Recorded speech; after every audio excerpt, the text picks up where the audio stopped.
Joe, thanks. I appreciate your time. I just want to give you some quick overview on how you compared to your competition and why they're beating you and things you can do to close that gap and even overtake them. So, got your website pulled up here.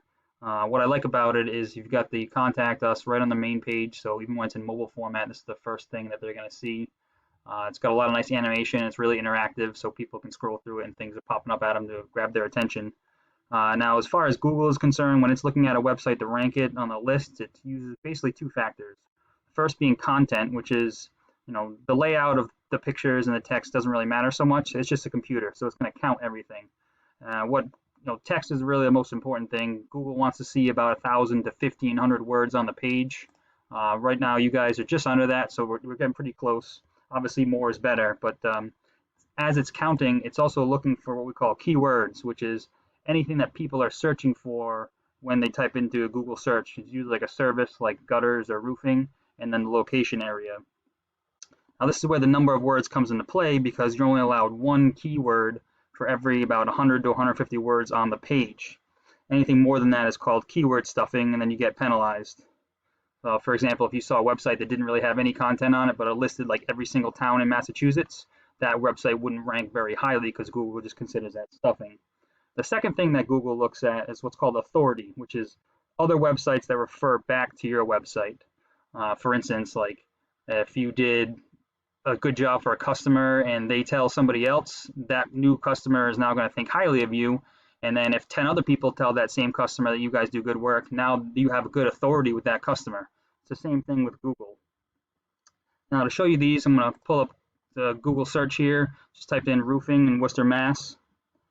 And so the first thing you're going to see get pulled up is what's called a map pack.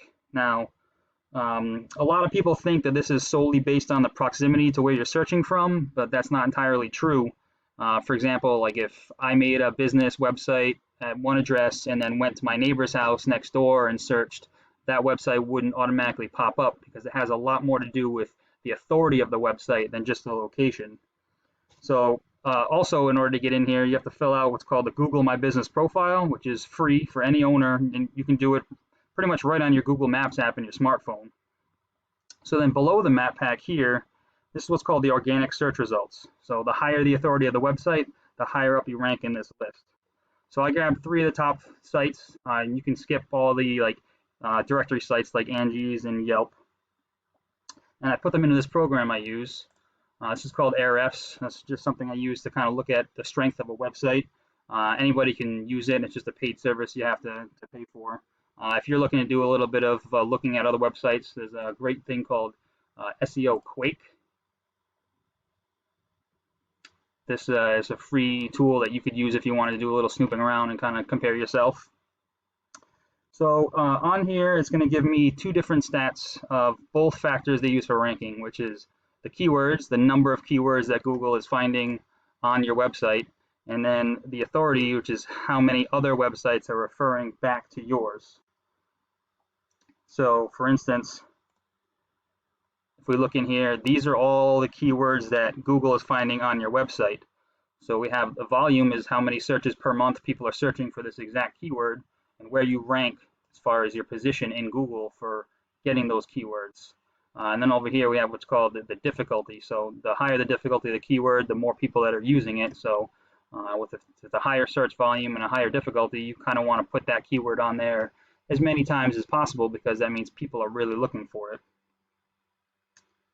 And now also we go back here where you can see your referring domains. This is what I was talking about with the number of other websites that are referring back to yours. So just quickly, if we look at this company has 114 keywords being found on their page and 60 sites referring back to them.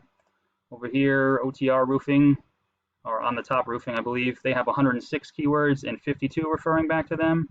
And then Seven Hills, they've got 171 keywords and then 48 websites referring back to them.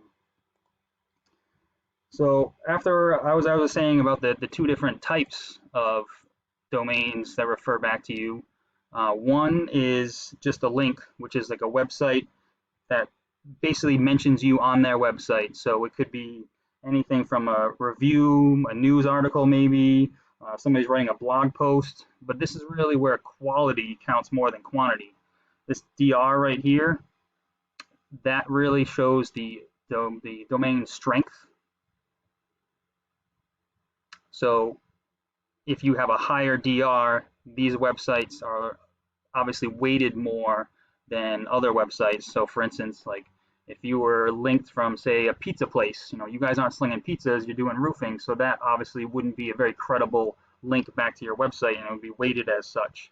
Now the second type of way it gets authority in these links is what's called citations, which is anytime that your name, address, or phone number is listed in a directory, like yellow pages right here, super pages, things like that. Now, if we look over here at another site that I use, it's called WhiteSpark. It just compares the number of citations that you have, which is 7, compared to your competitors. The good news about these is usually all directory sites, like Yellow Pages and Yelp and things like that, they're all free to list in, so you just got to find them, and then you can get your citations count back up. It's basically just more about the time it takes to do it than anything. So I know I threw a lot of it out there, a lot of information, but I want to keep this brief. So if you want to go over anything in more detail and you can talk about how to boost these numbers and beat your competition, I'd be more than happy to. This is my site right here. You can reach me anytime. Just shoot me an email back also, and whatever time of day works for you, and I'll make myself available. Again, thank you, and I appreciate your time and the opportunity. So I hope to hear from you in the future.